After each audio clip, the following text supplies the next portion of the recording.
Buenos días, ingeniero. Buenos días, compañeros. En esta oportunidad tenemos el agrado de presentar un tema muy importante para la hidrogeología, el cual trata del tema de la composición del agua subterránea. Los integrantes a exponer son mi compañero Carlos Enrique Ruiz Castillo y quienes habla Yupanqui Pareja Rolly Eduardo.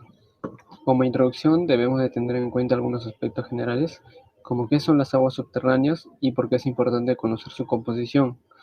La primera pregunta se respondería como aquella parte del agua existente bajo la superficie terrestre que puede ser colectada mediante perforaciones, túneles, pozos o galerías de drenaje.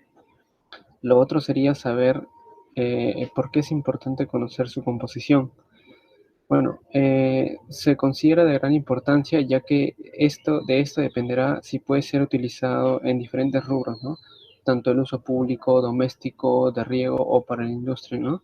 Ya que pueden tomar un valor comparable como las aguas superficiales. Bueno, otro punto importante a conocer es el ciclo hidrológico, ¿no? Ya que este es el proceso que interviene significativamente para el cambio en el quimismo de las aguas subterráneas, ¿no? Entendiendo el significado del ciclo hidrológico, podemos decir es la sucesión de etapas que atraviesa el agua al pasar de la Tierra a la atmósfera y volver a la Tierra, ¿no?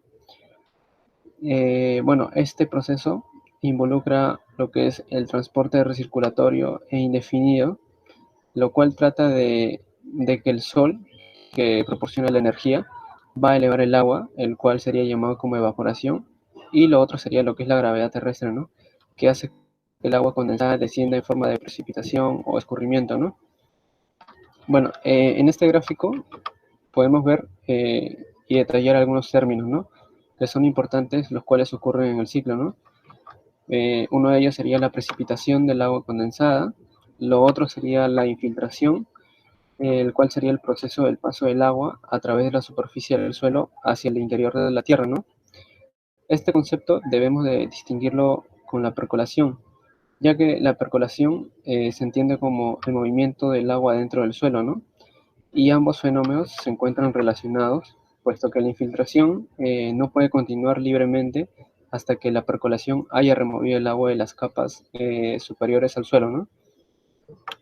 Y bueno, lo siguiente sería, claro, la percolación. Bueno, ya lo distinguimos de lo que es la infiltración, pero una definición rápida sería eh, el paso lento de los fluidos a través de lo que son los materiales porosos, ¿no? Bueno, un siguiente gráfico podemos ver que la infiltración se encuentra más relacionada con el movimiento del agua en la parte edáfica del suelo, ¿no? Es decir, en la parte de la vegetación, donde las plantas, mejor dicho. La percolación, por otro lado, se encuentra más relacionada con el movimiento vertical del agua en la zona no saturada, ¿no? Como podemos ver en la imagen. Y bueno, pasando al anterior gráfico, podemos hablar de la evapotranspiración, ¿no? Que sería la evaporación del suelo, la superficie cubierta por plantas y también la transpiración de las raíces de las plantas y hojas, ¿no? Los cuales volverán a lo que es la atmósfera. Bueno, por otro lado también tenemos lo que es un gráfico, el cual es un sistema hidrológico, lo cual fue propuesto por Guevara y Cartaya en 1991, ¿no? Esto explica lo que es los fenómenos hidrológicos, ¿no? Los cuales son muy complejos, ¿no? Bueno, en este caso podemos ver cómo parte de la precipitación, en el tema de las aguas subterráneas, se forma lo que es la infiltración y de ello sigue lo que es el flujo superficial, ¿no? Por otro lado, también tenemos que la infiltración causa lo que es la recarga del agua subterránea y también genera un flujo subterráneo, ¿no? Bueno, ahora toca hablar acerca de la composición química en las aguas subterráneas, ¿no? Bueno, se puede considerar desde diferentes puntos de vista, ¿no? Tanto de manera química, bacteriológica, isotópica, como otros, ¿no? En esta presentación haremos referencia a la composición química que, por lo general, serán sustancias inorgánicas, ¿no? Que son incorporadas por procesos naturales. Por otro lado, las sustancias orgánicas, que aparecen en concentraciones mucho menores que los inorgánicos, ¿no? Y bueno, a ver, bueno, para el análisis de los constituyentes, eh, para la composición química del agua subterránea natural se define, ¿no? O sea, la composición del agua subterránea se define a partir de los análisis de las muestras que fueron recogidas adecuadamente, ¿no? Y se cuantifica por medio de la concentración de cada constituyente analizado. Bueno, por temas convencionales, solo se determinan entre 10 a 20 parámetros, en los cuales son los más fundamentales, ¿no? Bueno, ahora, como sabemos, el agua subterránea natural es una solución muy diluida, ¿no? Es por ello que habrá sustancias disueltas en el agua subterránea y estas se disuelven, se separan para quedar como partículas cargadas eléctricamente que serán denominadas como iones. Por lo tanto, la mayoría de las sustancias disueltas se encuentran en estado iónico, ¿no? Bueno, podemos clasificarlos estos constituyentes como por su frecuencia de aparición, ¿no? Los cuales serían constituyentes mayoritarios o fundamentales. Los siguientes serían constituyentes mayoritarios o secundarios y los constituyentes traza. Ahora pasamos a ver lo que son las características químicas de las sustancias disueltas en las aguas subterráneas, ¿no? Bueno, podemos pasar a detallar lo que son las características de los constituyentes mayoritarios, comenzando con el ion cloruro, que por lo general estas sales son muy solubles y estables en disolución, haciéndolos que precipiten difícilmente y no se oxiden, ¿no? Y se reduzcan en aguas naturales. Por otro lado tenemos al ion sulfato, que, bueno, estas sales son moderadamente solubles, ¿no? Muy solubles y proviene de la oxidación de los sulfuros que se encuentran ampliamente distribuidos en rocas ígneas y sedimentarias, también de la descomposición de lo que son las sustancias orgánicas, ¿no? Bueno, por otro lado tenemos lo que es el ion bicarbonato y el anhidrido carbónico, ¿no? Bueno, como sabemos, el CO2 lo encontramos disuelto en el agua que vienen fundamentalmente de la zona edáfica, ¿no? Eh, bueno, ya sea, ¿no?, por lo que es la respiración de organismos y descomposición de la materia orgánica, ¿no? Este compuesto y los diversos compuestos que forman en ella, como el ion bicarbonato, juegan un papel importante en el químismo del agua. Por otro lado, tenemos al ion nitrato y al ion amonio, ¿no? Bueno, ya hablando de los compuestos ya nitrogenados, presentes en las aguas naturales, nos referimos al ciclo del nitrógeno, ¿no?, en específico, ¿no? Los cuales tienen una gran relación. También sabemos que la mayor parte de lo que es el nitrógeno aparece en forma gaseosa en la atmósfera alrededor de un 78%, y ya cuando se encuentran en su forma oxidada, constituyen una importante fracción en los suelos y las sustancias orgánicas. Para el caso de lo que es las aguas subterráneas, la forma más usual y estable en la que el nitrógeno se presenta es en forma de ion nitrato, ¿no? Es por eso que resaltamos este ion más que el ion amonio. Bueno, por otro lado, tenemos lo que es al sílice. El sílice, que el origen fundamental se puede decir en el agua subterránea, debe buscarse en los procesos de hidrólisis de los feldespatos y los silicatos en general, ¿no? Bueno, haciendo un punto aparte, se podría pensar que el cuarzo puede ser una fuente significativa de sílice, pero esto no se puede dar ya que contiene una baja solubilidad y está fuertemente dependiente de la temperatura. Ahora pasamos al ion sodio, que, bueno, es liberado por la meteorización de silicatos y la disolución de rocas sedimentarias de origen marino, y también los depósitos evaporíticos en que se presenta fundamentalmente como cloruro de sodio, ¿no? El ion potasio, que procede de la meteorización de feldespatos y ocasionalmente la solubilización de lo que son los depósitos de evaporitas, y en particular de los sales de tipo silvina o también de carnalita. El ion calcio, que suelen ser el catión principal en la mayoría de las aguas naturales, ¿no? Debido a su amplia difusión en lo que son las rocas ígneas, sedimentarias y metamórficas. Esto proviene de casi todo tipo de suelos y de rocas, pero en especial de la caliza, también la dolomita y lo que es el yeso. El ion magnesio, que es el menos abundante que el calcio en las aguas naturales, procede de una disolución de rocas carbonatadas, por ejemplo, lo que son las dolomías y las calicias magnesianas, ¿no? Y también las evaporitas, y también procede lo que es de la alteración de los silicatos ferromagnesianos, ¿no? Y el último de los constituyentes mayoritarios sería lo que es el oxígeno disuelto o el oxígeno gaseoso, ¿no? Que pues se podría decir que su importancia deriva del hecho de su capacidad de oxidación de diferentes tipos de constituyentes, ¿no? Y bueno, ahora continuando con lo que son los constituyentes minoritarios, podemos detallar lo que es el ion fluoruro, el cual se encuentra diseminado en cantidades muy pequeñas, ¿no? En casi todo tipo de rocas y suelos, y parece estar relacionado con la alteración de rocas plutónicas, ¿no? Y bueno, también se puede decir que contribuye ligeramente, ¿no?, a la alcalinidad del agua, ya que se hidroliza ligeramente. El ion bromuro, que se comporta de modo similar al ion cloruro de los constituyentes mayoritarios, ya que por lo general estas sales, es decir, al cloruro, son muy solubles, ¿no?, y estables en disolución, pero en este caso el ion bromuro es mucho menos abundante, ¿no? El boro, pues se puede decir que es un constituyente minoritario en la mayoría de las aguas, pero es esencial en pequeñas cantidades para el crecimiento de las plantas, ¿no?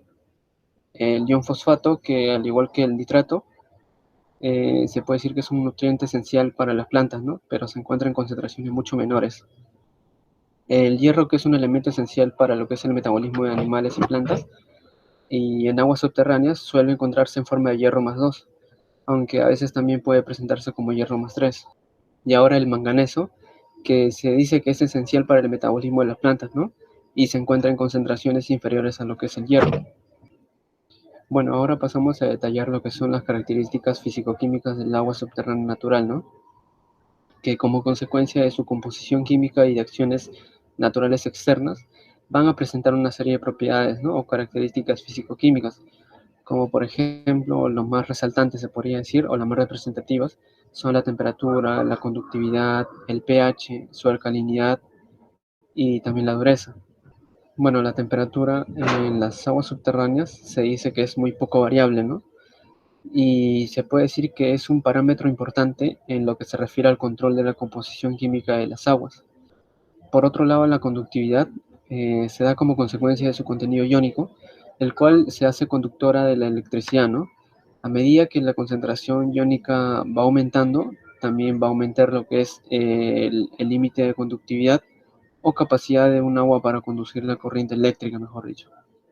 El pH, que aumenta con el aumento de la temperatura, y también, bueno, el pH también, que es una de las pruebas más importantes y frecuentes que son utilizadas para el análisis químico del agua, ¿no?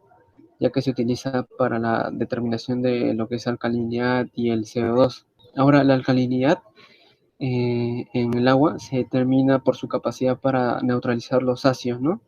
En la mayoría de las aguas naturales, la alcalinidad está producida prácticamente por los iones carbonato y bicarbonato, ¿no?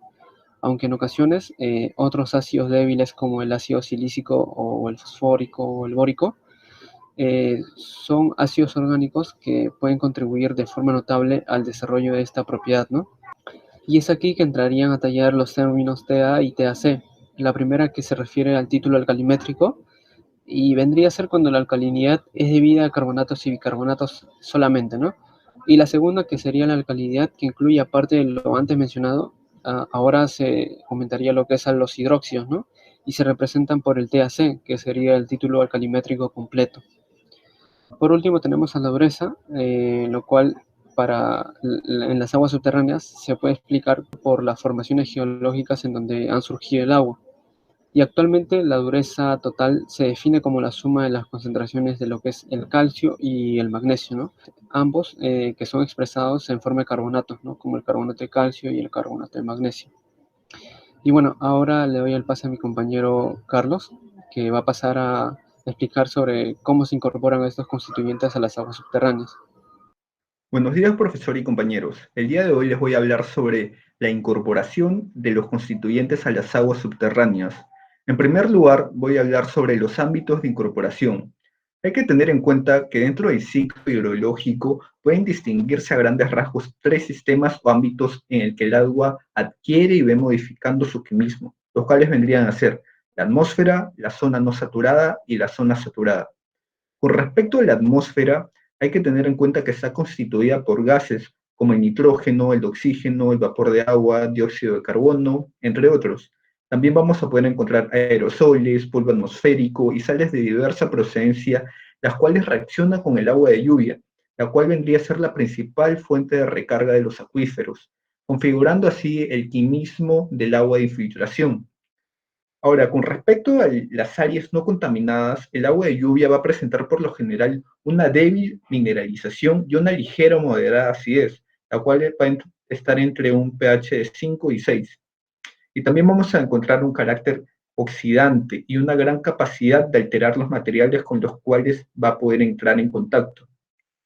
Ahora, otros factores a tener en cuenta son la situación geográfica, el clima, la actividad biológica, el tipo de suelo, etcétera, los cuales van a condicionar la composición química de la lluvia. Esto se refiere tanto al tipo de constituyentes como a las concentraciones de estos. Ahora, con respecto a la zona no saturada, esta se va a dar durante el proceso de infiltración hasta alcanzar el nivel freático, en el cual el quimismo del agua, es decir, su composición va a cambiar, va a ser modificada, esto debido a nuevas condiciones a las que el agua va a estar sometida, las cuales vamos a indicar a continuación, las cuales vienen a ser la concentración por evapotranspiración, el contacto con materiales de acusada capacidad de cesión de elementos solubles al agua, al ser hidrolizados. También vamos a tener en cuenta la capacidad del suelo de generar gran cantidad de ácidos, la capacidad de la zona edáfica para consumir el oxígeno disuelto en el agua en la oxidación de la materia orgánica. Y por último, también podemos tener en cuenta el intercambio de los gases que ocurren entre el aire del suelo y el aire exterior. Una vez alcanzada la zona saturada, el agua subterránea se incorpora al sistema de flujo propio de cada acuífero, así realizando recorridos muy variables en función a las características de cada uno de ellos. Ahora, el conjunto de materiales por los que circula el agua y con los que interacciona constituye el tercer sistema en el que el agua adquiere o modifica su quimismo. Ahora, la composición de la roca, aunque muy importante en ese sentido, no es un determinante en la parte de la mineralización del agua subterránea, ya que depende de otros factores como la pureza, la textura, la porosidad, el grado de fisuración, la estructura regional, también como la presión, temperatura, el tiempo el cual va a estar el recorrido, también el contacto agua-roca que se va a dar durante el recorrido y la secuencia en la que el agua atraviesa determinados minerales. Así vamos a tener una diferente mineralización, ya que esto de aquí va a ser un determinante para la adquisición y evolución del mismo. Ahora les voy a hablar sobre los mecanismos de incorporación de solutos al agua subterránea. La incorporación de solutos al agua está ligada estrechamente a la meteorización de los materiales de la corteza terrestre. Esta incorporación puede realizarse de forma inmediata por la disolución de sales directamente solubles o también puede darse a través de una serie de transformaciones químico-biológicas previas a la solubilización. Los procesos de transformación, es decir, alteración o meteorización química, los más significativos son la hidratación o incorporación del agua a la red cristalina de los minerales para formar hidratos. El ejemplo típico es la transformación de la anhidrita, que vendría a ser el sulfato de calcio, a el yeso, que vendría a ser el sulfato de calcio hidratado.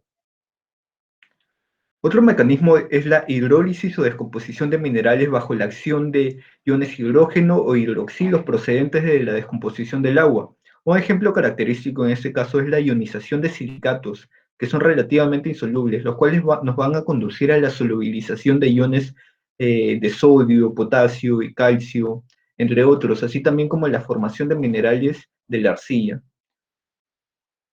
Otro mecanismo es la oxidación-reducción, ya que numerosos elementos poseen diversos estados de oxidación a los que van ligadas propiedades características de cambios de solubilidad en el momento de formar compuestos.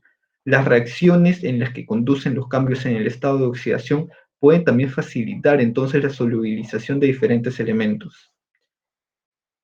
Otro mecanismo es la variación del pH. Estas variaciones desempeñan un papel importante en procesos de solubilización de diversas sustancias a través de la influencia sobre las condiciones de hidrólisis, procesos redox, fenómenos de absorción, entre otros. Otro mecanismo también a tener en cuenta es la acción biológica, ya que su importancia se debe a la alteración que puede provocar en algunas reacciones a través de cambios de pH y también, por ejemplo, intervenir como catalizadores disminuyendo la energía de activación de reacciones redox. Ahora voy a hablar sobre los fenómenos modificadores de la composición del agua subterránea. Hay que tener en cuenta que el grado de la modificación de la composición depende del tipo e intensidad de los procesos a que el agua está sometida. Así vamos a tener algunos fenómenos modificadores más frecuentes, los cuales voy a mencionar a continuación. En primer lugar, vamos a tener el intercambio iónico o proceso por el que algunas sustancias cambian iones por los existentes en el agua. Esto está íntimamente relacionado con procesos de absorción de arcillas, ciertos óxidos, sustancias orgánicas, etc. Cuando se trata de cationes con la misma valencia, existe un orden de preferencia en la absorción, siendo, por ejemplo, en el caso, una preferencia de absorción con respecto al cesio, luego sigue el rubidio, luego el potasio, luego el sodio y por último el litio. Asimismo, también vamos a tener con respecto a que va a tener mayor preferencia con respecto al bario, luego el estroncio, luego sigue el calcio y luego el magnesio. En general, los cationes divalentes son más fuertemente absorbidos que los monovalentes. También vamos a tener a la concentración. El aumento de concentración puede producirse tanto por disolución como por hidrólisis, hasta que se alcance el producto de solubilidad de la sal correspondiente. Puede producirse también por evapotranspiración, enfriamiento y por ósmosis. Con respecto a la reducción, uno de los más típicos es la reducción de los sulfatos a iones sulfuros en ambientes reductores bajo la acción de algunas bacterias con consumo de oxígeno y producción de dióxido de carbono. Otro ejemplo típico es la reducción de nitratos a iones de nitrógeno o amonio. Otro factor interesante es la temperatura, ya que la temperatura es un parámetro que afecta notablemente a la solubilidad de diferentes sales en el sentido de aumento de solubilidad con aumento de temperatura. Con respecto a las mezclas, una situación frecuente en la dinámica de las aguas subterráneas es la mezcla de aguas con diferentes contenido iónico. El efecto de ion común puede conducir entonces a la precipitación de ciertas sales como el carbonato de calcio. También es importante tener en cuenta el orden secuencial de la interacción, ya que el medio de sedimentación, la estructura, la geometría, los cambios de fases en el acuífero, etc., determinan una secuencia de materiales de composición definida con los que el agua entra en contacto.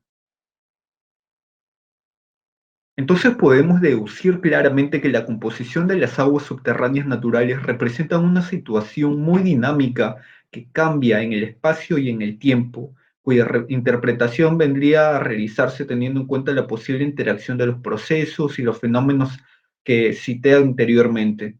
Esto en base geológico e hidrológico, ¿no? Ahora les voy a hablar sobre la representación gráfica de los análisis químicos. Un aspecto importante en los estudios de aguas subterráneas es la compilación y la presentación de los datos de composición y las características químicas para obtener una visualización simple y lo más completa posible de las mismas. En este sentido, las técnicas de representación gráfica de los análisis químicos son las más usuales. Son múltiples los diagramas desarrollados con este fin. A continuación voy a escribir algunos de ellos. En primer lugar, vamos a tener el diagrama de Piper-Hill-Langelier. Este diagrama se trata de un diagrama triangular compuesto, el cual está constituido por dos triángulos equiláteros en los cuales se representa respectivamente la composición aniónica y catiónica del agua que se trata, y un campo central romboidal en el que se representa la composición del agua deducida a partir de aniones y cationes. Como aniones se suelen representar los carbonatos, los sulfatos, los cloruros, los nitratos, y como cationes se representan normalmente a los iones sodio, potasio, calcio y magnesio. A cada composición aniónica o catiónica le corresponde un punto en cada triángulo, y para obtenerlo basta trazar con el punto que representa el porcentaje de cada ion, una paralela al lado opuesto del vértice al que vendría a representar el 100% de dicho ion. Ok, aquí tenemos un ejemplo en el cual se representa un caso de agua potable, donde vamos a tener de contenidos 45% de calcio, 20% de magnesio, 35% de sodio, el cual nos va a dar un punto B en el lado izquierdo. Ahora, en el triángulo derecho vamos a tener un porcentaje de 15% de cloros, 20% de sulfatos y 65% de, de ion carbonato y de anión bicarbonato, los cuales nos va a dar una intersección de dos paralelas a los extremos exteriores del campo romboidal por estos dos puntos B, los cuales determinan en el rombo el punto B representativo de la composición iónica global del agua. Ahora, el siguiente diagrama a mostrar es el diagrama Steve modificado, el cual consiste en tomar sobre semirrectas paralelas segmentos proporcionales a la concentración de cada ion y unir los extremos para formar así un polígono. Aunque la disposición de los iones en cada semirrecta es opcional, suele utilizarse la que representa en la figura 2. Esta disposición permite apreciar rápidamente los valores de las relaciones iónicas con respecto a la unidad y la variación de las relaciones entre cationes o entre aniones. Por último, voy a explicar sobre la clasificación de las aguas. La gran variedad de componentes y características físico-químicas de agua natural exige su clasificación en grupos para tener una información breve y sencilla sobre la composición química del agua de que se trate y de los aspectos de la misma. A menudo estas clasificaciones tienen aplicaciones prácticas inmediatas, aunque su finalidad es simplemente la de agrupación de aguas que presentan características comunes. Por otra parte, algunas de las clasificaciones, por ejemplo, aguas blandas o duras, son relativas, especialmente cuando se utilizan con un fin práctico. Así, un agua dura en el litoral mediterráneo español puede ser considerada muy dura en las zonas del interior. Así tenemos la clasificación por el residuo seco, donde vamos a encontrar los tipos de agua dulce, agua salobre, agua salada y salmuera. Luego vamos a tener el tipo de clasificación por la dureza, el cual vamos a encontrar el tipo de agua blanda, agua moderadamente dura, agua dura y agua muy dura, por por su cantidad de carbonato de calcio que tenga esta composición.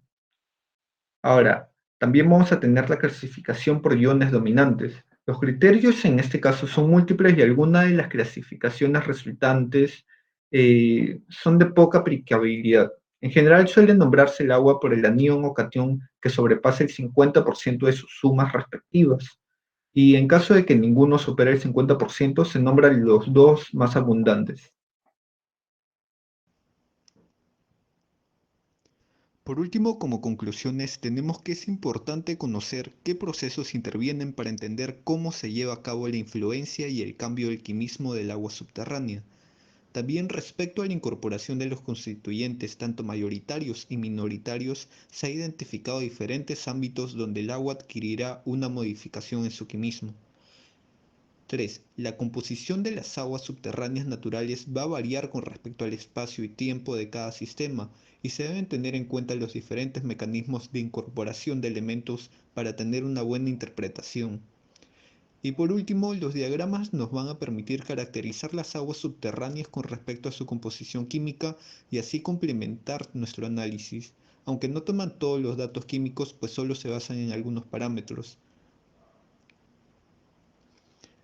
Y finalmente vamos a mostrar nuestra bibliografía, la cual es la siguiente.